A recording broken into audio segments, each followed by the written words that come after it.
নমস্কার বন্ধুরা, আজ আমি আপনাদের নিয়ে যাব অনেক বছর আগে প্রচণ্ড গরমের দুপুরে। কল্পনা করুন, চারিদিকে কাঠ ফাটা রোড, মাঠ ঘাট সব কেটে চৌচির হয়ে আছে, কোনো পুকুরে জল নেই, কোনো গাছে একটা সবুজ পাতাও নেই।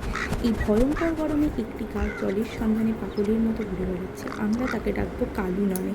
কালু উড়ছে তো উড়ছেই, তার ডানা দুটো ক্লান্তিতে ভেঙে আসছে, গলাটা তৃষ্ণায় শুকিয়ে কাটছে। মনে মনে ভাবছে, আর হয়তো বাঁচবো না। ঠিক সেই সময় দূর থেকে একটা মাঠের মাঝখানে পুরনো কলসি দেখতে পেল। সে আশা নিয়ে কলসিটার কাছে গিয়ে বসলো, কিন্তু হায়, কলসির তলায় একটু সামান্য জল আছে। তার ছোট্ট ঠোঁট কলসির ভেতর ঢোকানোর চেষ্টা করলো, কিন্তু জল অবধি পৌঁছালো না। ভাগ্য তার জন্য এটাই লিখে রেখেছিল।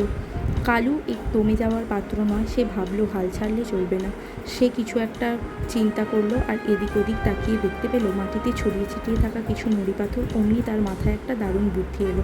সে একটা একটা করে পাথর ঠোঁটে করে তুলে এনে ভেতরে টুকটুক করে ফেলতে লাগলো। পাথরের নিচে জমে থাকা জল ধীরে ধীরে উপরের দিকে উঠে আসলো। তার খুব পরিশ্রম হচ্ছিল, কিন্তু সে থামলো না।